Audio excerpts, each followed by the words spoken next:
안녕하세요. 정민영 집사입니다. 여러분의 기도 덕분에 유럽 미랄 사랑의 캠프에 무사히 잘 다녀왔습니다. 몸은 힘들었지만 은혜로웠다는 뻔한 공식 같은 이야기를 하고 싶지 않아서 정말 많이 고민했지만 결국 제가 경험하고 느낀 지극히 주관적인 이야기를 있는 그대로 전하기로 했습니다. 먼저 유럽 미랄 사랑의 캠프를 아주 간략히 소개해 드리겠습니다. 연령의 제한 없이 장애인과 비장애인, 한국과 독일, 사람들과 하나님, 다양한 문화와 다양한 세대를 하나님의 사랑으로 잇는 캠프입니다. 주요 섬김은 장애인 한 분마다 2-3명의 섬김이가 옆에서 함께 그들의 식사, 세면 및 샤워, 옷 입기, 휠체어 이동, 화장실, 프로그램 참여를 돕는 섬김 외에 캠프 진행을 돕는 섬김을 하게 됩니다. 이곳에 참여하는 장애인분들은 인지적, 정서적인 어려움부터 신체 어려움을 가지고 계신 다양한 장애인분들이 함께합니다. 장애인분들은 이 캠프를 여러 가지 이유로 정말 많이 기다린다고 전해 들었습니다. 캠프 일정 중 근처 바다로 가는 산책과 카페 방문은 이동에 어려움이 있는 장애인분들에게는 특별한 휴가이자 여행처럼 이 캠프를 기다린다고 합니다. 제가 함께 섬겼던 고령의 레나타 할머니는 마지막 날 저희들에게 올해는 이 캠프를 못 올 줄 알았는데 오게 되어 너무 기쁘다고 눈물을 흘리셨습니다. 이분들이 얼마나 이 캠프를 기다리는지 너무나 느껴졌고 그래서 모든 시간들이 귀하고 소중했습니다. 저는 사실 선한 마음으로 이 캠프에 참석한 것이 아닙니다.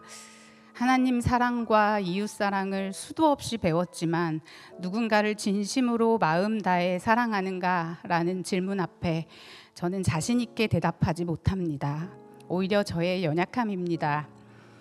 여러 번 다녀온 호연 집사님의 간증에서 오는 호기심, 저희 아이들에게 더불어 사는 삶을 직접 체험하고 가르치고 싶은 인성교육적 측면, 이 2가지의 지극히도 개인적이고 이기적인 동기와 욕구로 시작된 섬김이었습니다.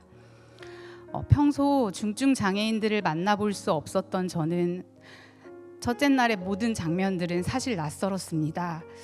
이분들은 이렇게 식사를 해야 하는구나, 이런 소리를 내시는구나, 이동에 이렇게 오랜 시간이 걸리는구나, 목욕을 하는 것, 기저귀를 가는 것, 모든 장면 하나하나가 처음이었습니다.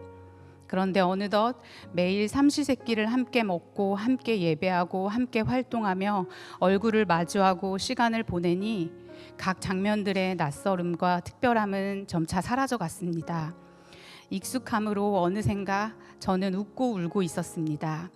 매일 밤 땀으로 냄새나는 저를 도리어 안아주는 레나타 할머니와 아냐, 활짝 웃는 장애인분들, 그 옆에서 더 환하게 웃는 동역자들이 보이기 시작했습니다. 아침 묵상 시간, 하나님께서는 제게 4일 내내 늘 동일한 말씀을 주셨습니다. 섬기러 왔다고 생각한 이곳에서 즐거워하라, 누려라, 기뻐하라 였습니다. 제가 정말로 누렸던 은혜 몇 가지를 나누고자 합니다. 첫째, 모두가 함께 드리는 예배 속에서의 자유함을 잊을 수가 없었습니다. 우리의 예배 시간에는 다양한 소리들이 납니다. 현우 형제의 반복되는 말, 안드레아스 아저씨의 추임새, 알아들을 수 없는 다양한 소리들, 그러나 그 모든 것이 용납되고 허용되는 예배입니다. 예배 시간에는 특별히 중보기도 시간이 없지만 자유롭게 누군가의 몸에 손을 얹고 중보하기도 합니다. 다양한 장애를 가진 우리들은 다양한 모습으로, 다양한 소리로, 다양한 몸짓으로 예배했습니다. 저는 평소 늘 대예배 시간 저희 아이들을 제지하고 꼬집습니다. 조용히 해야 하기 때문입니다. 처음으로 저희 아이들을 제지하지 않고 마음껏 예배하도록 두었습니다. 그 어떤 소리도 몸짓도 허용되는 예배이기 때문이었습니다. 앞에 나가 율동하는 것을 좋아하지 않은 둘째 시온이가 마지막 날 엉덩이를 흔들며 앞에서 춤을 추며 자유롭게 예배하고 있었습니다. 아이도 동일한 편안함과 자유로움을 느끼지 않았나 싶습니다. 정말로 오랜만에 마음 가는 대로 중보도 찬양도 몸짓도 웃음도 눈물도 소리도 내어본 예배, 하나님 안에서 모두가 함께하는 예배, 누군가를 의식하지 않아도 되는 예배의 자유함을 잊을 수가 없습니다. 두 번째, 마지막 날 성찬식을 하는 장면이 잊혀지지 않습니다. 난생 처음 본 성찬식의 모습이었고 비로소 성찬의 의미를 깨달았습니다. 미랄에서의 성찬은 조금 달랐습니다.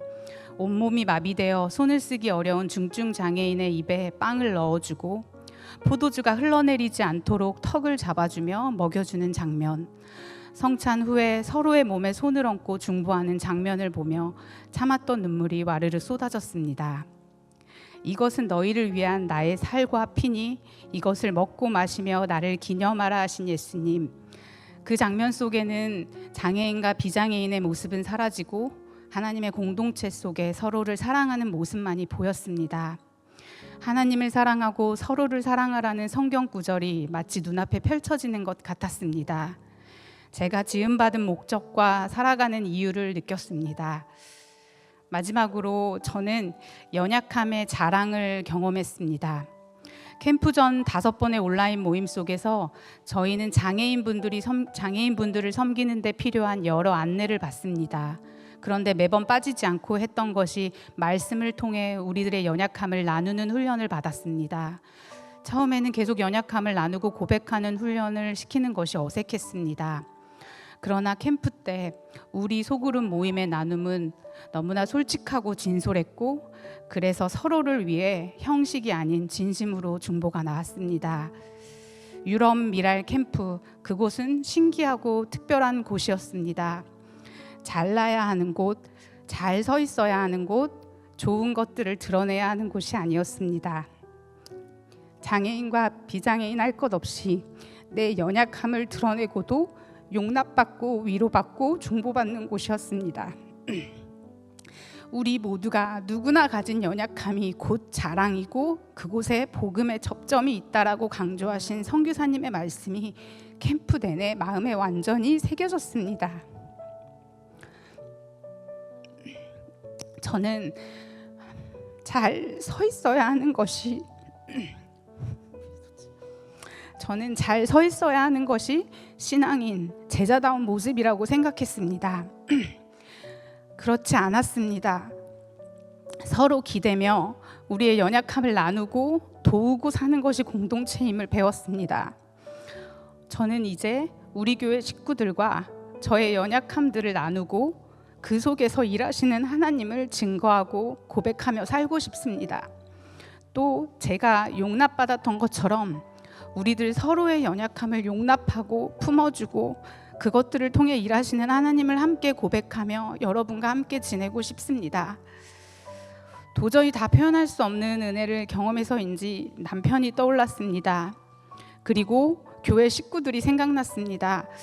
나만 누리기에는 너무나 아까운 곳이기에 함께하고 싶었습니다. 너무 좋아서 같이 하고 싶었습니다. 다양한 이유로도 좋습니다. 내년, 내후년 계속되는 미랄 캠프에 꼭 함께 보셨으면 합니다. 쓰다 보니 너무 길었습니다. 긴 이야기 들어주셔서 감사합니다. 이상으로 보고를 마치고자 합니다.